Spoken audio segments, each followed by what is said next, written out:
Welcome to the Word for 2022. Today we're in Nehemiah chapter 5. A few years ago, a researcher by the name of Paul Piff, he wanted to do a research project to find out what power did to people. This is how he did his research. In one of the studies that he held, he had subjects play a two-person Monopoly game. Now each game was skewed intentionally. One player was given a wad of cash and 2 dice. The other player was only given half the amount of cash and 1 die. Again, each game, it was not fair from the beginning. But he noticed that within minutes, the player that had more cash and more dice, he called them high status players, they began to act noticeably different. First, he said that they hogged space at the table, and then they made less eye contact. They took liberties. They started moving the lower status players' pieces for them. And the high status player made more noise when they moved their pieces. Now everyone knew that the game was rigged from the very beginning, but within a short time, the roles started to crystallize, and the high status players started to push the other players around, as it were. They were starting to act as though they really did have real power and status. It's amazing what power does to people, sometimes very subtly. Here in America, we are extremely blessed. Forbes magazine has even stated that the bottom 5% of Americans in earnings, they're still richer than 68% of all the world's inhabitants. We have been very blessed here in this country. Now, it's not wrong to have power and influence. We should not feel guilty of how God has blessed us. But we need to ask the real question, what does God want me to do with my position and the wealth that He's given to me?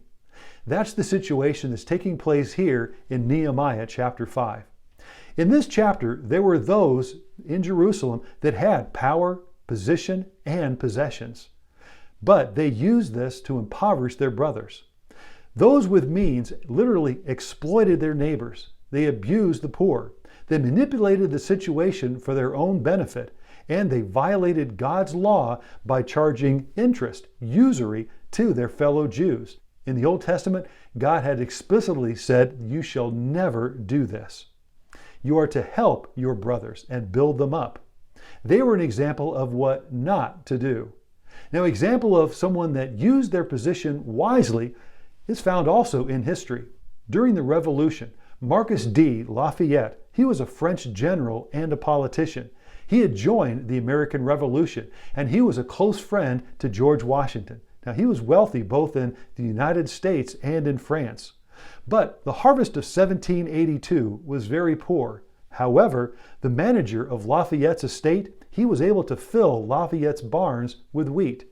Then he came to Lafayette and he said, the bad harvest has raised the price of wheat. Now is the time to sell. Lafayette thought about the hunger that was in the villages. And so then he said with compassion, no, this is the time to give. He could have exploited the people, but instead he acted with compassion. How did Nehemiah handle exploitation here in this chapter? The first thing we see in verse 6 is that he became angry. He had a righteous indignation, and that was appropriate for what was taking place. The second thing that we read in verse 7 is that he thought before he spoke. He didn't speak off the top of his head, and he didn't allow his emotions to dictate what he said. He probably heard the phrase, speak when you are angry, and you'll give the best speech that you will ever regret. Instead, he thought before he spoke. And then the third thing he did was, he sought to make right that which was wrong. He used the authority that he had to challenge those that were abusers, the manipulators, the bullies. He confronted those that were taking advantage of the weak. Today, we have a problem of moral relativism. That means that what used to be black and white is now gray or it's totally blurred. Therefore, very few people ever condemn that which is truly wrong. They never condemn the most evil of sins. Instead of confronting wrong, people just look the other way.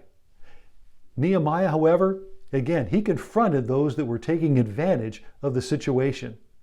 And then the fourth thing that we read that Nehemiah did in this chapter, he led by example.